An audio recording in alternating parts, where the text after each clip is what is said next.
लोकसभा चुनाव की तैयारियों में जुटी हुई भारतीय जनता पार्टी ने एक ऐसा फैसला लिया जो अब लोकसभा चुनाव के बीच में ही गले की फांस बनता हुआ नजर आ रहा है। जी हां, हरियाणा में पिछले 4.5 साल से जननायक जनता पार्टी और भारतीय जनता पार्टी की साझा सरकार चल रही थी। मनोहर लाल खट्टर मुख्यमंत्री बने हुए थे तो डिप्टी सीएम के रूप में दुष्यंत चौटाला सरकार को चला रहे थे। लेकिन ऐसे में लोकसभा चुनाव में 10 सीटें जीतने का सपना देखने वाली भारतीय जनता पार्टी ने दुष्यंत चौटाला को सत्ता से बेदखल करने के लिए मनोहर लाल खट्टर से इस्तीफा मांग लिया। गुड़गांव में हुई एक रैली के बाद प्रधानमंत्री नरेंद्र मोदी ने मनोहर लाल खट्टर की तारीफों के कसीदे पढ़ते हुए उनसे इस्तीफा मांग लिया और नायब सिंह सैनी को हरियाणा के अगले मुख्यमंत्री के तौर पर हरियाणा की सियासी कुर्सी को वहां पर स्थापित कर दिया गया। ऐसे में नायब सिंह सैनी को लेकर के लगातार ये सवाल उठते रहे कि क्या नायब सिंह सैनी 2024 के लोकसभा चुनाव में उस कदर यहां पर प्रदर्शन कर पाएंगे जिस तरीके से पिछले लोकसभा चुनाव के दौरान मनोहर लाल खट्टर की भूमिका को लेकर के सवाल खड़े हुए थे। ऐसे में नायब सिंह सैनी की सरकार को अभी 2 महीने पूरे नहीं हुए कि 3 समर्थित विधायकों ने अपना समर्थन वापस ले लिया। निर्दलीय विधायकों के समर्थन के वापस लेने के बाद से बीजेपी में उथल पुथल देखने को मिली। सरकार गिरने की कगार पर आ गई है। विपक्षी दल यहां नायब सिंह सैनी से इस्तीफे की मांग कर रहे हैं। भूपेंद्र सिंह हुड्डा समेत तमाम दिग्गज नेता यहां पर धराशाही यहां पर बीजेपी सरकार को करना चाहते हैं, तो दूसरी तरफ दुष्यंत सिंह चौटाला भी करारा प्रहार करने की तैयारी में है। आपको पहले वो बयान सुनवाते हैं, बाद में चर्चा करेंगे न्यूज रूम के तमाम सहयोगियों से, जिसमें दुष्यंत सिंह चौटाला ये कहते नजर आ रहे हैं कि यदि बीजेपी की सत्ता से बेदखल करने की कोई नौबत आई तो मैं विपक्ष के साथ खड़ा रहूंगा। सुनिए दुष्यंत चौटाला को। राजनीतिक सरगर्मियों को देखते हुए जिस तरीके से 3 एमएलए नायब सैनी जी की सरकार से अपना समर्थन वापस लिया है, आज हरियाणा प्रदेश की सरकार जो मेजॉरिटी लेकर 2 महीने पहले आई थी उससे कम हुई। नैतिकता के आधार पर मुख्यमंत्री को या तो अपना बहुमत पेश करना चाहिए या इस्तीफा देना चाहिए। और वहीं दूसरी ओर पर हम आग्रह भी करेंगे और लिखित में भी महामहिम से आग्रह करेंगे कि इस गवर्नमेंट को दोबारा, क्योंकि 3 विधायकों ने लिखित तौर पर अपना इस्तीफा राज्यपाल को भेजा है, राज्यपाल भी सरकार को मेजॉरिटी प्रूव करने की डायरेक्शन दे, क्योंकि आज 2 विधायकों ने विधानसभा की मेंबरशिप से इस्तीफा दिया है। 88 एमएलए आज हरियाणा विधानसभा के 3 गवर्नमेंट से समर्थन वापस कर चुके। 2 वो विधायक थे जो उस समय गवर्नमेंट के पास उनके समर्थन में। 5 विधायकों का कम होना सरकार के समर्थन से ये प्रूव कर देता है कि आज सिंपल मेजॉरिटी के आंकड़े से सरकार बाहर। मैं तो आज यही मांग करता हूं कि मुख्यमंत्री नैतिकता के आधार पर अपना इस्तीफा देने का काम करे। मैं कल मुख्यमंत्री का बयान किसी चैनल पे देख रहा था जहां वो हंस हंस कर ये कह रहे थे कि ये आज वहां कुछ लेने गए हैं, यहां कुछ लेके 4.5 साल बैठे थे, इसके बारे में भी वो बताने का काम।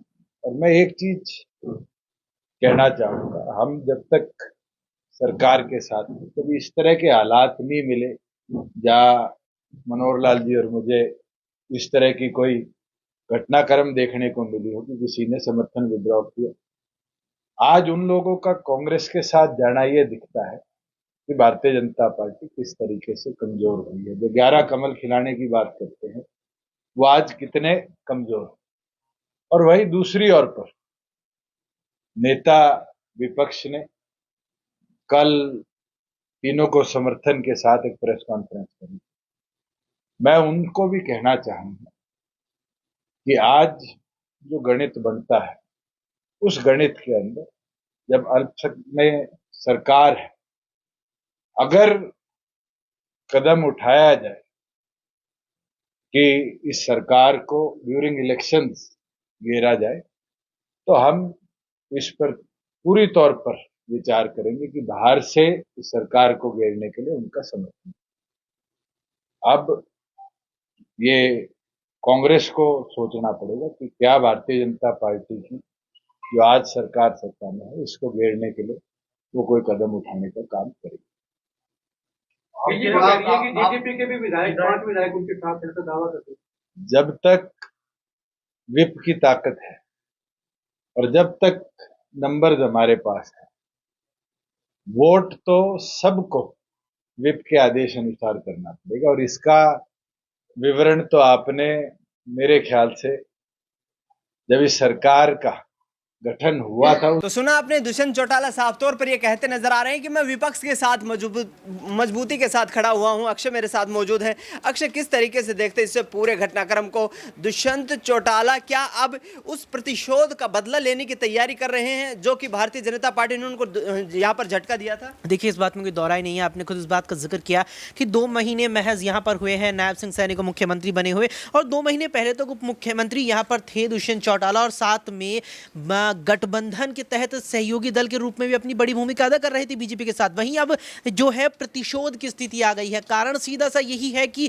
केवल 2 लोकसभा सीटों पर जो रवैया उन्हें देखने को मिला बीजेपी से, वो कहीं ना कहीं कारण बना गठबंधन में टूट का। और दुष्यंत चौटाला ने तुरंत ही अपने जो हाथ थे बीजेपी के साथ वो विधानसभा से भी खींच लिए 10 विधायकों के रूप में, और अब तो जाकर के लगभग यहाँ सरकार अल्पमत में आ गई है। दावा भी लगातार विपक्ष यहाँ पर कर रहा है। ऐसे में दुष्यंत चौटाला ने जिस तरीके से मंगलवार का वो 7 तारीख मुझे जहन में आती है जब 3 निर्दलीय विधायकों ने कांग्रेस का समर्थन कर दिया, और अगले दिन दुष्यंत चौटाला का बयान आता है कि मैं यहां पर किसी भी सूरत हाल में कांग्रेस का समर्थन करने को तैयार हूं। कांग्रेस का समर्थन करने का मतलब है कि मौजूदा विधानसभा का कार्यकाल हरियाणा का जो लगभग 5 से 6 महीने का भी बाकी है, उसके अंदर वो कांग्रेस का समर्थन करते हैं। इसका मतलब ये होगा कि भारतीय जनता पार्टी नेतृत्व वाला इंडिया गठबंधन कहा जाए या सहयोगी दलों के साथ कहा जाए, जो साथ में कुछ चुनिंदा यहां पर निर्दलीय विधायक है, वो मिलकर भी बहुमत के आंकड़े को नहीं छू पाएंगे, और दुष्यंत चौटाला की मदद से कांग्रेस बहुमत के आंकड़े को छूकर सरकार बना लेगी। लेकिन दिग्गज यहाँ पर जो नेता थे उनके बगावती बयान जो थे, क्या वे नायब सिंह सैनी सरकार के लिए खतरा महसूस हो रहा है बीजेपी को? क्योंकि जिस तरीके से ये कहा जा रहा था कि लगातार भारतीय जनता पार्टी सत्ता में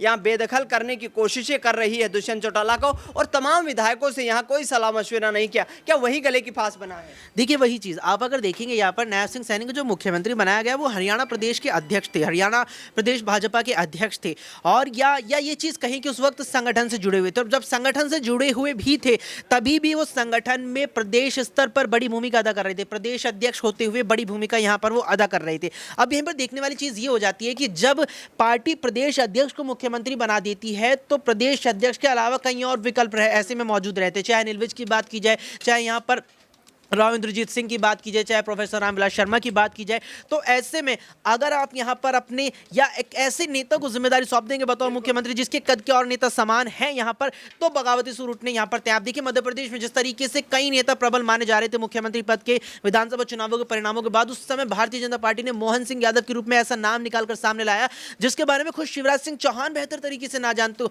और इसका कारण केवल यही था कि आप ऐसे अनजान या एक नए चेहरों को आगे लाएंगे, उससे जो सहयोग के साथ ही जो दिग्गज नेता है वो बगावत ना कर सके। लेकिन वो चीज हरियाणा में नहीं की है नायब सिंह सैनी के रूप में, इसलिए जो साथ के दिग्गज नेता है वो कहीं ना कहीं बीजेपी की मुश्किलें बढ़ा रही हैं। बिल्कुल, दिग्गज नेता यहाँ पर हाईकमान की मुश्किलें बढ़ा सकते हैं। नाजमीन से अगला सवाल रहेगा। नाजमीन, किस तरीके से देखते हैं इस पूरे घटनाक्रम को? यदि हम देखें तो क्या दिग्गज नेताओं की नाराजगी यहाँ संगठन में टूट का बड़ा कारण बनती नजर आ रही है? देखिए, बिल्कुल, यहाँ पर अगर हम हरियाणा की बात करें, एक तरफ तो चुनाव का दौर चल रहा है, हर राज्यों में चुनाव को देखते हुए पार्टियां इस रणनीति को तैयार कर रही हैं कि कैसे चुनाव राज्यों में जीता जा सके, किन प्रत्याशियों को उतारा जा सके। लेकिन हरियाणा में एक अलग ही सियासी संकट देखने को मिल रहा है, जहां अभी नए तौर पर मुख्यमंत्री बनकर आते नायब सिंह सैनी, उनकी कुर्सी खतरे में आ जाती है। उनके पाले से यहाँ पर 3 निर्दलीय विधायक समर्थन वापस ले लेते हैं, कांग्रेस पार्टी को समर्थन देते हुए नजर आते हैं। और कहीं ना कहीं देखा जाए तो नायब सिंह सैनी कहते हैं कि घबराने की कोई ज़रूरत नहीं है,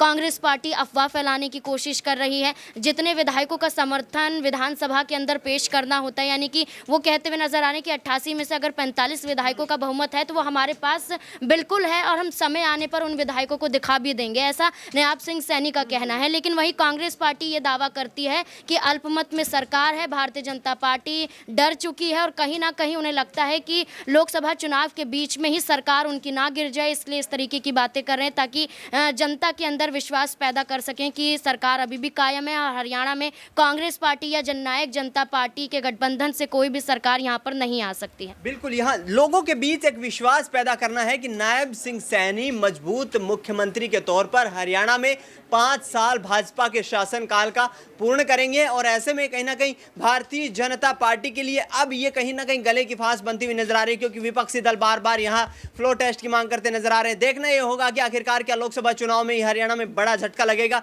या फिर नायब सिंह सैनी की सरकार आगे आने वाले चुनाव में कायम रहने वाली है। फिलहाल न्यूज़ रूम से इस खास कार्यक्रम में इतना ही। देश दुनिया की तमाम बड़ी खबरों के लिए आप देखते रहिए SPN 9 न्यूज़।